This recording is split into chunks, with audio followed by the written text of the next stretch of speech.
This story is not about divorce. It is not about betrayal, scandal, or relocation. It is not even about the collapse of a plural marriage. This story is about a child who nearly died. In the long and dramatic history of sister wives, many moments shocked viewers, but none were as disturbing or as quietly devastating as the moment a small child named Truly Brown came face to face with death. Her kidneys failed, her body shut down, and for years the audience was told it was simply a tragic accident, a frightening medical scare that the family survived together. But time has a way of changing narratives. Years have passed. The family has fractured, the marriages have dissolved, and Truly is no longer a toddler fading into the background of the frame. She is growing up, she is remembering, and she is watching. She is watching the episodes. She is watching the footage, and she is asking questions. Questions that fans have whispered about for more than a decade. The most unsettling question of all is this: where was her father during the most critical hours of her life? The official version of events has always been simple. Christine left town briefly, Truly became sick. It escalated quickly. Doctors intervened.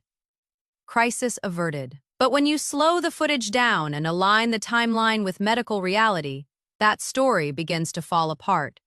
Christine left for a short trip related to a family event.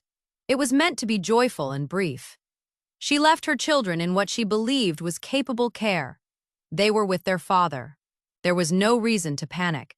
When she returned, what she saw stopped her cold. Truly was lethargic. Her eyes were crossing. She was not urinating. These were not mild symptoms. These were medical red flags that no attentive caregiver should miss. And yet, they had been missed. Acute kidney failure in a 3-year-old does not happen overnight.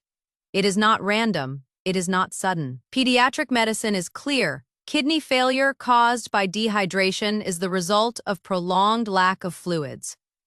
For a toddler's kidneys to shut down, the body must be severely dehydrated for days. That means Truly did not simply wake up critically ill. She deteriorated slowly. She became weaker. She became quieter. And during that time, no one intervened. That is not bad luck. That is neglect. There is a moment in the footage that many viewers overlooked at the time. A comment made casually, almost jokingly, but one that feels chilling. Now, her father says he is babysitting his own children. That single word reveals everything. Parents do not babysit. They parent. Calling it babysitting reframes responsibility as inconvenience. It suggests obligation instead of care. It signals emotional distance. And in this case, that distance may have had devastating consequences. The show compresses time, but when fans reconstruct the timeline, something disturbing emerges. Nearly 2 full days are unaccounted for. During that time, Truly was lying on the couch, weak, silent, dehydrating from the inside out. Her body was failing slowly and quietly. Silence can be deadly when it is misinterpreted. A quiet toddler is not a healthy toddler. It is a warning sign. But for someone emotionally disengaged, quiet can feel like relief. No crying, no demands, no effort required. Everything changes the moment Christine walks back into the house. She sees Truly and immediately knows something is wrong. She does not debate. She does not minimize. She does not wait. She acts. The contrast is impossible to ignore. The parent who was absent physically recognized the danger instantly. The parent who was present physically failed to act. When Truly arrived at the hospital, doctors asked questions they had to. A child presenting with kidney failure due to dehydration raises serious concerns. Medical professionals are trained to look for neglect. Someone had to explain what happened. Who took responsibility? Who answered those questions? And who stood quietly in the background? What followed makes the story even more disturbing. Truly did not have health insurance. A child in a large family, a household earning money from a national television show. No insurance, the cost of her care.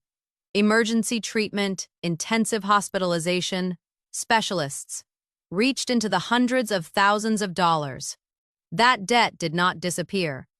It fell on Christine. She applied for assistance. She negotiated payment plans.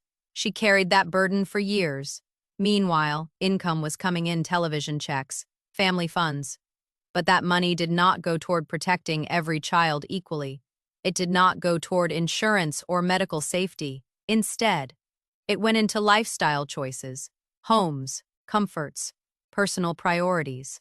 The message was unspoken but clear. Some children were protected. Others were expected to endure. Today, Truly is old enough to understand, old enough to compare, old enough to notice patterns, old enough to see